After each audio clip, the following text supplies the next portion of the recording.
आज सुनिए हिंदी की वरिष्ठ और प्रतिष्ठित लेखिका सुषमा मुनिंद्र जी की लिखी हुई कहानी खाओ और खाने दो।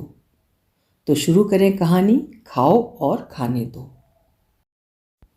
वैसे तो ये ट्रेन वक्त पर नहीं आती, आज ठीक 9 AM पर आ गई।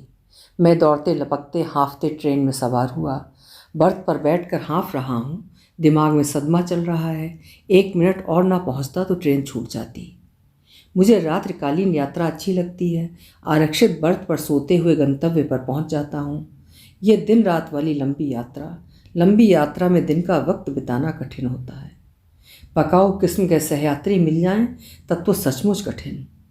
मैं स्वभावतः मितभाषी हूँ। यात्रा में अपने आंतरिक एकांत में अकेला रहना ठीक समझता हूँ। हाँफना थमा और मैंने कंपार्टमेंट का मुआयना किया। दोनों अपर बर्थ खाली हैं। लोअर बर्थ पर मैं हूँ। सामने की लोअर बर्थ पर बारीक मूँछों, सुर्ख चेहरे, लंबे बदन वाले फिट फाट से दिख रहे सीनियर सिटीजन केला कुतर कुतर कर खा रहे हैं। साइड लोअर और ऊपर बर्थ पर पर्दा तना है। वहाँ कोई हो सकता है, नहीं भी। AC 2 की यही तो परंपरा है। दिन रात सोते रहो। कोई नहीं कहता अन्य यात्रियों की सुविधा के लिए सुबह 6 बजे अपना बिस्तर लपेट लें। इस कोच के यात्री बात न कर दिन और रात फैल कर सोते हैं। सोफिस्टिकेटेड टाइप तो लंच डिनर स्किप कर चिड़िया जैसा कुछ चुप कर सिर्फ सोते हैं। मैं आश्वस्त हुआ। वृद्ध लोग खुद को अनुभवी और गरिमा में समझते हुए युवाओं से बात करना असंगत मानते हैं कि आज के युवा गरिमा का मीनिंग नहीं जानते। सामने आसीन सज्जन अपनी गरिमा में डूबे रहेंगे, मैं अपने आंतरिक एकांत में। लेकिन ठीक आमने सामने उपेक्षा संभव नहीं। न चाहते हुए भी मेरी नज़र वृद्ध पर जा पड़ी। वे शायद नज़र मिलने का ही इंतज़ार कर रहे थे। कहाँ जा रहे हो बेटा? बूढ़े युवाओं को बेटा बना लेने में देर नहीं करते कि आपदा विपदा में बेटा काम आएगा। पुणे। मैं भी। चलो किसी की शक्ल दिखी। उधर साइड बर्थ में 2 लड़कियां हैं, सोती हैं या लैपटॉप में लग जाती हैं। तुम आ गए, सफ़र कट जाएगा। जी के बदले उन्होंने मेरी ओर केला बढ़ाया। लो खाओ। जहर खुरानी। मैं सावधान हो गया। लूटने वाले अब तक जहरीले बिस्कुट खिलाकर या जहरीली चाय पिलाकर लूटते थे, अब केला खाकर मैं अचेत हो जाऊंगा। ये मेरा सामान लेकर चंपत। थोड़ी देर पहले चाय पी, अभी इच्छा नहीं है। फल बिना इच्छा के भी खा लेना चाहिए।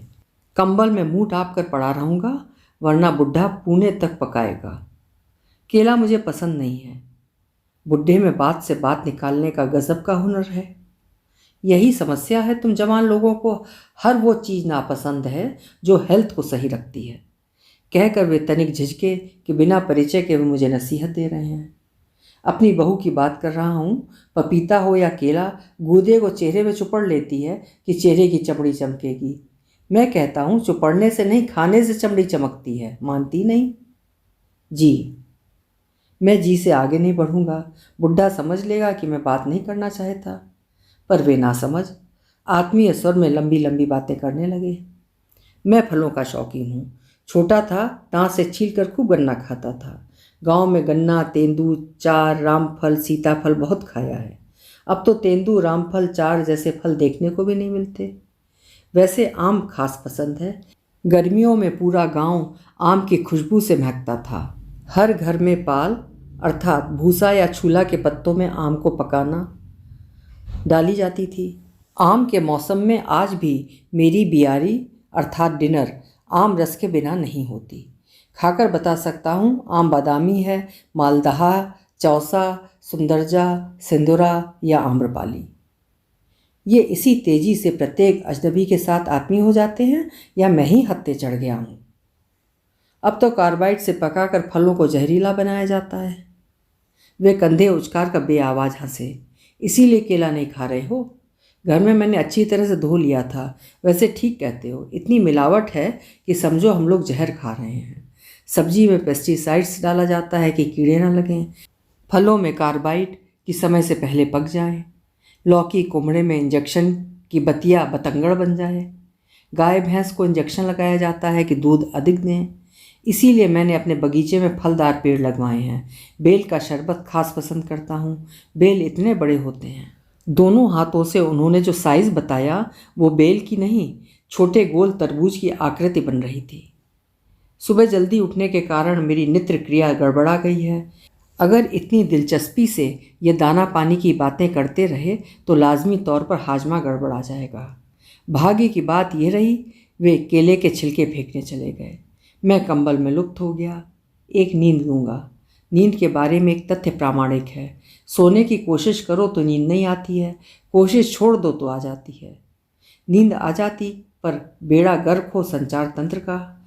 ऐसा मजबूत और शर्तिया नेटवर्क है कि सेल फोन पर आ रही कॉल कंबल के अधीन नहीं रहने दे रही थी।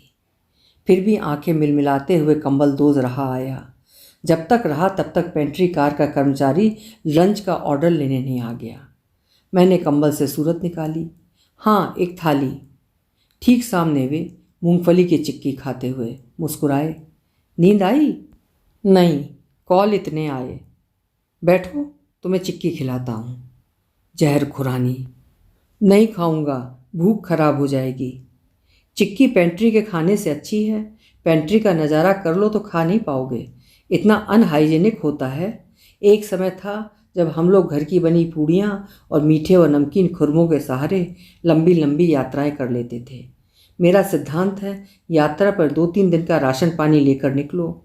मैं बाहर का खाता नहीं, ट्रेन वक्त पर पहुंचती नहीं। ये भारी झोला देख रहे हो, इसमें खाने का सामान है। छोहाड़ा, बादाम, मुनक्का, पिंड खजूर, च्यवनप्राश, अजवाइन, मूंगफली, चना, लाई के लड्डू। मेरे लड़के ने कहा, ये सब पूना में नहीं मिलेगा जो बांधे लिए जा रहे हैं। मैंने कहा, भीड़ भाड़ वाले घर में किससे कहूँगा, सुबह से मेरा ये डाइट प्लान रहता है, प्रबंध करो। मैं अरुचि से बढ़ता जा रहा था, लेकिन मैंने माना वे बात को किस्सा गोई की तरह कहने में पटु हैं। मैं छोटे छोटे प्रश्न करने लगा कि अशिष्ट न समझा जाऊं। भीड़ भाड़ वाला घर? शादी में जा रहे हैं? नाती के व्रत बंध में हम ब्राह्मणों का ये काफ़ी बड़ा आयोजन होता है। जानता हूँ, मैं भी ब्राह्मण हूँ। वे गदगद। मानो मैं विप्र हूँ, इसलिए मुझे पकाने के लिए वे अधिकृत कर दिए गए हैं। बेटी ने खास कहा है, पप्पा किचन से लेकर सारी व्यवस्था आपको देखना है। किचन? वे कंधे उचकाकर बेआवाज़ हंसे। अच्छा कुक हूँ भाई। कढ़ाई पर पूड़ी कचौड़ी छानने से लेकर तमाम इंतज़ाम मुझे संभालना होगा। तो हलवाई एसी कोच में यात्रा करने लगे हैं? बुढ़ा बहुत फेंक रहा है। फेंकने की सीमा जानने के लिए मैंने पूछा। किचन महिलाएं संभालती हैं, फिर भी खाने में जो स्वाद पुरुष लाते हैं वो महिलाओं के बस की बात नहीं है।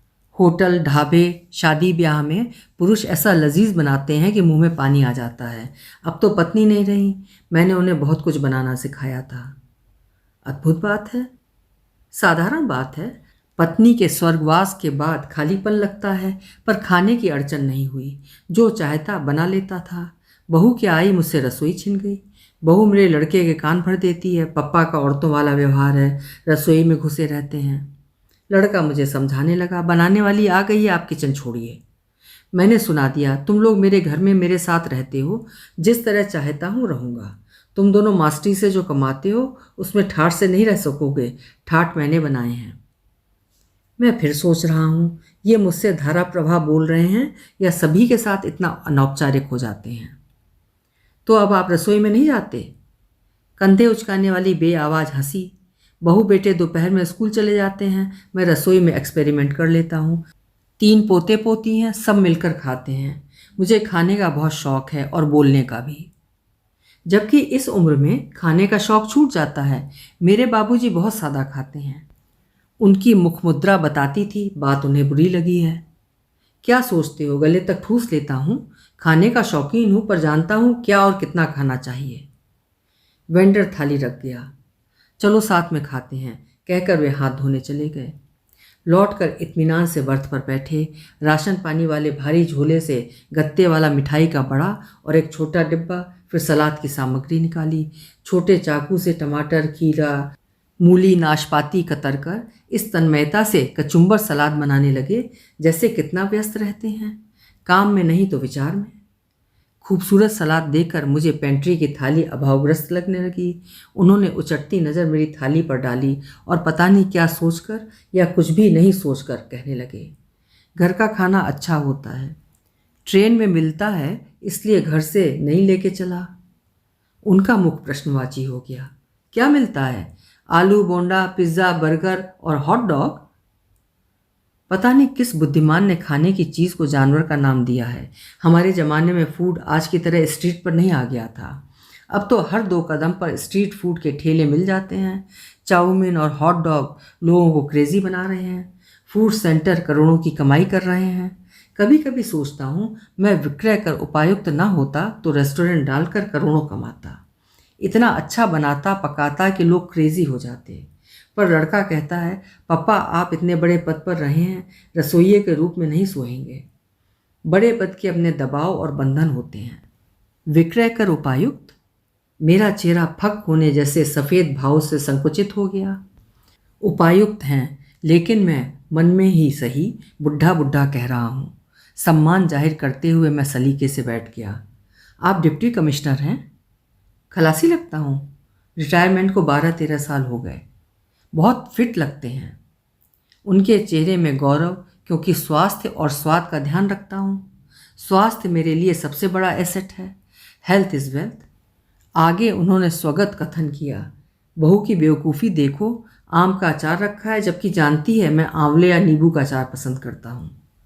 मैंने उनका खाना देखा। पराठे, करेले की कलौंजी, आलू भुजिया, अचार, खूबसूरत सलाद। मैं ललचा गया। वे शायद भाव पकड़ने में पटु हैं।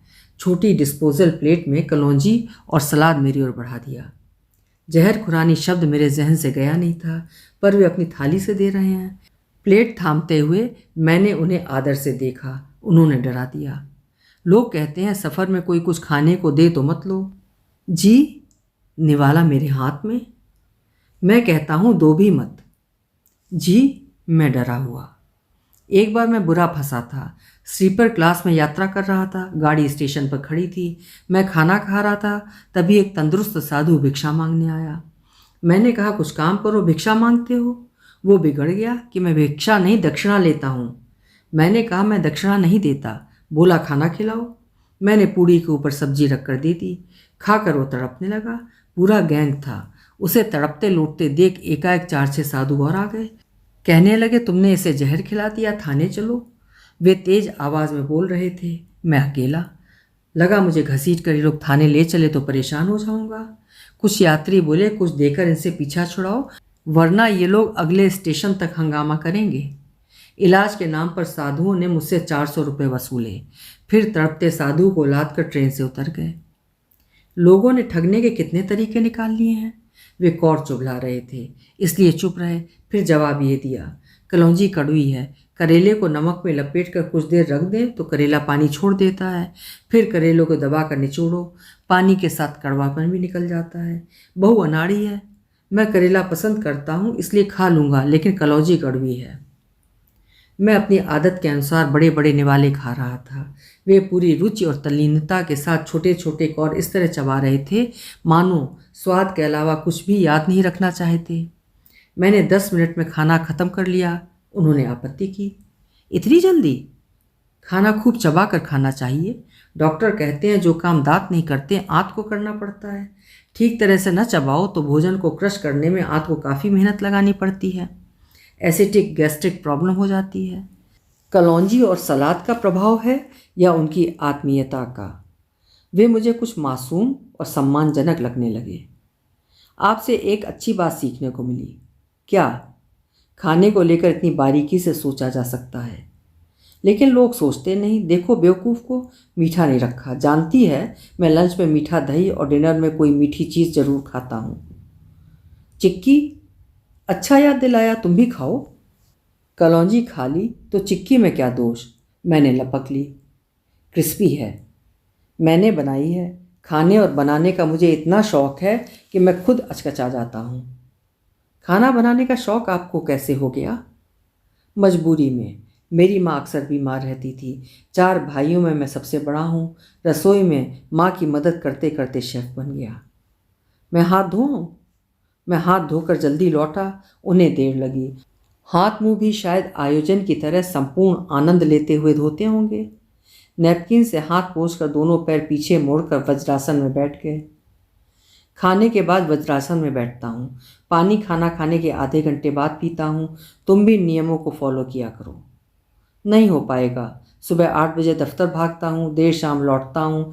व्यस्तता सोचने नहीं देती। स्वास्थ्य कहाँ जा रहा है, स्वाद कहाँ। ये चिंता पत्नी को सौंप दो, शादी हो गई है ना। पत्नी भी जॉब करती है।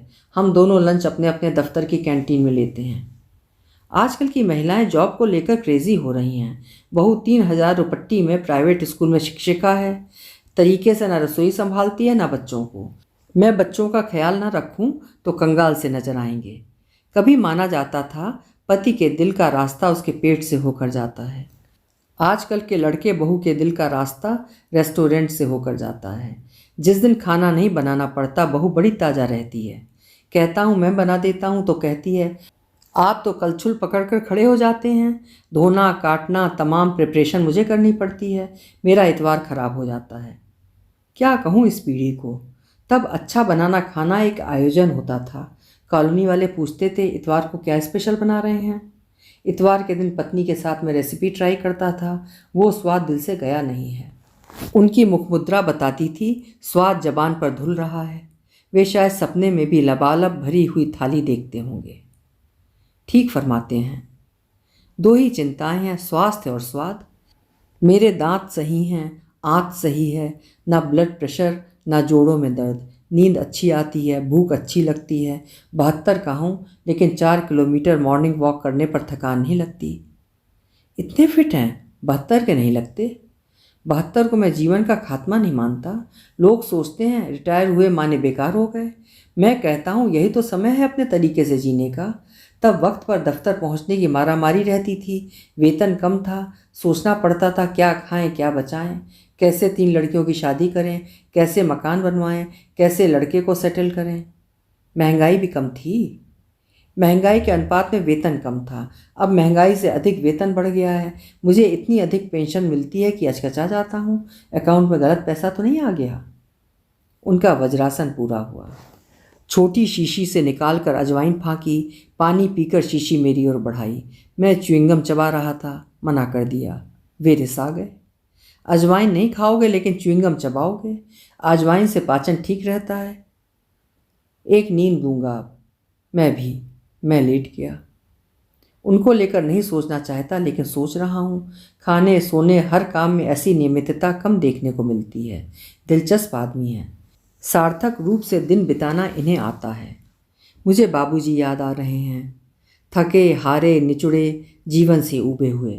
अम्मा जब तक जिंदा रहीं खुद को दया के पात्र की तरह प्रस्तुत करती रहीं।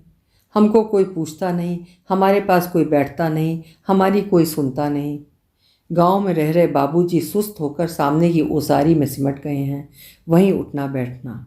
उपायुक्त महोदय की तरह उन्मुक्त होकर ना अम्मा हंसी ना बाबूजी। जीवन के भावों को दोनों ने ही स्पर्श करने की कोशिश नहीं की। मैंने उन्हें इत्मीनान से इस तरह अफसराना तरीके से ना खाते देखा, ना सार्थक सोच के साथ जीते देखा। बाबूजी बड़े अधिकारी नहीं, अध्यापक रहे हैं, लेकिन व्यक्ति के पास सकारात्मक सोच और स्वाभिमान हो तो वो खुद को समाज और परिवार में बेहतर तरीके से स्थापित कर पाता है। शाम 6 बजे मेरी नींद खुली। सामने बैठे वो थ्रेप्टीन बिस्कुट इस तरह कुतर कुतर कर खा रहे हैं मानो जमाने में यही एक आनंद बचा है। मैं बैठ गया। चिप्स कुरकुरे बिस्कुट की गुहार लगाता वेंडर वहाँ से गुजर रहा था। इच्छा हुई चिप्स लूँ, लेकिन उपायुक्त महोदय कह सकते हैं चिप्स खा सकते हो, अजवाइन नहीं। अरे इस पैकेट में चिप्स से अधिक तो हवा भरी रहती है। मैंने चिप्स लेना मुनासिब न समझा, मानो यही तय करेंगे कि मैं क्या खाऊं क्या नहीं। उन्होंने मुस्कुराकर मुझे एक बिस्कुट दिया, मैंने ले लिया। वे मुंह को तेज हरकत देकर खूब चबा चबा कर खाते हुए खाने के संदर्भ में आ गए। मेरा लड़का कहता है पप्पा आपका दिन खाने से शुरू होकर खाने पर ख़त्म होता है। मैं आपकी तरह दिन भर खाऊं तो उल्टी कर दूं। मैं कहता हूं करोगे ही, तुम्हारी जठराग जवानी में मंद पड़ गई है, पचा नहीं पाओगे। बे आवाज़ हंसी के साथ आगे बोले, क्या बताऊं बेटा, जहां मुझे अपने हिसाब से खाने को ना मिले वहां मैं बहुत दिन तक टिक नहीं पाता हूं। ये पहली बार था जब पूरी दिलचस्पी दिखाते हुए मैं मुक्त रूप से हंसा। ठीक कहते हैं, हम लोगों के पास ना खाने का वक्त है ना पचाने का। वे इस तरह बोले जैसे खुद पर बहुत नाज है। इसीलिए आज के जवानों की देह में न जान है न चेहरे पर रौनक, बस मोटापा बढ़ रहा है, ओबेसिटी। मैंने गंभीर भाव से उनका मुआयना किया। देह में जान है, चेहरे में रौनक भी। कैरियर सोचने नहीं देता, खाने के लिए इतना प्लान करना चाहिए। गला काट प्रतिस्पर्धा दिखती है और इमीडिएट बॉस का चेहरा। जानता हूँ तुम लोग या तो बोर होते हो या बिजी रहते हो। यही हाल मेरे पोते पोती का है, उनकी बोर्डम और बिजी एजेंडा। जब बोर या बिजी नहीं होते हैं तो मेरे कमरे में आ जाते हैं। मेरा कमरा और फ्रिज खाने पीने की चीज़ों से इतना भरा रहता है कि बच्चे कहते हैं, बाबा आपने अपने कमरे में बाजार बना रखा है। मैं कहता हूँ, लूट लो बाजार। मैं उनके साथ मिलकर खूब खाता हूँ। वे निरंतर बोल रहे हैं और इस तरह बोल रहे हैं मानो घर के एकांत कमरे में बैठकर बोल रहे हैं। बर्थ पर पर्दा तान रखा है, इसलिए कॉरिडोर से आते जाते लोग हम दोनों को न देख पाते हों पर सुन रहे होंगे। यात्रा में लोग राजनीति, स्पोर्ट्स, दफ्तर, भ्रष्टाचार, महंगाई पर बातें करते रहते हैं। ये दो अनोखे कौन हैं जो इतनी दिलचस्पी के साथ खाना खजाना पर बातें कर रहे हैं, पर वे बिंदास होकर यात्रा करते हैं। फिक्र नहीं उन्हें लेकर कौन क्या सोच रहा होगा। उन्होंने होम्योपैथी दवा की एक खुराक ली, गोलियों को कुछ देर चूसते रहे, फिर बोले, होम्योपैथी ट्रीटमेंट पर भरोसा करता हूँ। इन गोलियों को चबाना नहीं चाहिए, चूसना चाहिए। आप अपने नियम सफ़र में भी नहीं तोड़ते। मेरे नियम और सिद्धांत तो सचमुच हैं। सरकार ने मुझे तबादले में ऐसी ऐसी जगहों पर फेंका जहाँ कोई नहीं जाना चाहता था। मैं गया, कैंसिल कराने की कोशिश कभी नहीं की। एक बार तो भरी बरसात में निमाड़ से सीधे छत्तीसगढ़, तब मध्य प्रदेश और छत्तीसगढ़ विभाजित नहीं थे, तबादला हो गया। मैं परिवार सहित ट्रेन, फिर बस, फिर नाव से महानदी और मान नदी पार कर जा पहुंचा था। पूड़ी और खुर में बांध कर लंबी लंबी यात्राएं की हैं। मेरा तो मानना है सफ़र में पूड़ी और अचार ना खाओ तो सफ़र पूरा नहीं होता। उन्होंने घुमा फिरा कर फिर बात को खाने के संदर्भ में जोड़ दिया। विक्रय कर विभाग में कैसे कर सलाहकारों की बहस सुनते रहे होंगे और कैसे फैसले देते रहे होंगे। मैं अनायास मुस्कुरा दिया। वे शायद किसी गतिविधि को नकारात्मक रूप में नहीं लेते हैं, इसलिए मेरे मुस्कुराने की वजह न पूछ, मुस्कुरा कर बोले, किसी किसी का सफ़र पूड़ी अचार के बिना भी पूरा हो जाता है। पेंट्री है ना? संकेत स्पष्टतः मेरी ओर है। पूड़ी अचार? 1 मिनट और ना पहुंचता तो ट्रेन छूट ही गई थी। उन्होंने ये बात भी लपक ली। हाँ, तुम जिस तरह हाफते अकबकाए हुए आए थे, मैं समझ गया था भागते हुए आए हो। भाग दौड़ कर ट्रेन पकड़ने में हादसे होते हैं। अखबार में रोज़ छपता है, अमुक का पैर फिसला और वो ट्रेन के नीचे आकर मर गया, या अमुक ट्रेन से गिरा, दोनों पैर कट गए। गजब देखो बेवकूफ़ी लोगों की। लेकिन रेल विभाग से मुआवजा मांगा जाता है। इस तरह जल्दबाजी में चढ़ लटक कर यात्रा न करो भाई। ट्रेन छूटती है तो छूटे, जीवन बचेगा ना। मैं आपाद मस्तक सिहरन से भर गया, मानो हादसे का शिकार होने से बचा हूँ। ठीक कहते हैं आप। इसीलिए मैं इत्मीनान से जीना पसंद करता हूँ। बहू बेटे कभी मेरे इत्मीनान में दखल देते हैं तो हड़का देता हूँ कि मुझे अपने तरीके से रहने खाने दो, वरना खटिया से लग जाऊँगा तो तुम दोनों को, खासकर बहू को, स्कूल छोड़कर मेरी सेवा में लगना पड़ेगा। मैं सेवा नहीं करा रहा हूँ, इसलिए तुम दोनों उस ईश्वर का और इस बूढ़े का एहसान मानो। सच कहता हूँ बेटा, मैं इसी तरह खाते बोलते नारायण को प्यारा हो जाना चाहता हूँ। पत्नी जीवित थी, अच्छा था। नहीं है, लेकिन मैं निराश नहीं हूँ। तमाम पति पत्नी जीवन भर आपस में लड़ते रहते हैं और दोनों में से एक ना रहे तो दूसरा इस तरह निराश हो जाता है जैसे जीने का मकसद ही नहीं रहा। निराश रहने वाले लोग मुझे बोर करते हैं। बाबूजी फिर याद आ रहे हैं। अम्मा थीं तब दोनों खूब लड़ते थे। नहीं रही, बाबू निढाल अवस्था में ओसारी में उठते बैठते हैं। उपायुक्त महोदय कभी बाबू से मिलें तो उन्हें आर्ट ऑफ लिविंग अवश्य सिखा दें। उन्होंने कलाई देखी। होम्योपैथी दवा खाए हुए आधा घंटा हो गया था। पानी पिया और राशन पानी वाले झोले से नट्स निकाले।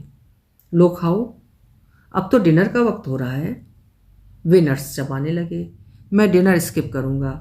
आज ना मॉर्निंग वॉक हुआ ना इवनिंग वॉक। मेरे पास पूड़ियाँ हैं, तुम खा लेना। पेंट्री का खाना ठीक नहीं। जी। मैं पूड़ी अचार खा रहा हूँ, वे खाने पर बोल रहे हैं। वॉक नहीं किया, इसकी सज़ा ये कि पूड़ी अचार नहीं खा सकता। खा लूँगा, अजीर्ण हो जाएगा। भूख से एक रोटी कम खाता हूँ, इसलिए अजीर्ण रेयरेस्ट ऑफ रेयर होता है। कभी हुआ तो चित्रकार वटी खा लेता हूँ। मैं बिना भूख के पूड़ियाँ खा रहा हूँ, अजीर्ण होगा तो आपसे चित्रकार वटी मांगूंगा। वे गौरव में भरकर मुस्कुराए, जरूर दूंगा। खाना खाकर मैं लेट गया। उन्होंने जीन्स बदलकर पैजामा पहना और टूथब्रश लेकर वॉशरूम की ओर चले गए। मैं उनका कायल हो गया। ये हर काम इस तरह करते हैं मानो आनंद के लिए करते हैं। सफ़र भी ऐसी तैयारी, ऐसे नियम के साथ कर रहे हैं कि चांद पर जाना पड़े तब भी अपने नियम शायद नहीं बदलेंगे। वे बर्थ पर आए और बहुत जल्दी सो गए। मेरे ख्याल में बाबूजी अंतिम समय की प्रतीक्षा करते से दिखने लगे हैं। शहर आकर मेरे साथ रहना नहीं चाहते। मैं गांव जा नहीं पाता, बल्कि जाना नहीं चाहता। उन्हें सहमत करूंगा मेरे साथ आकर रहें। मैं गांव जाने का समय निकालूंगा। माँ पखवाड़े में तो ज़रूर।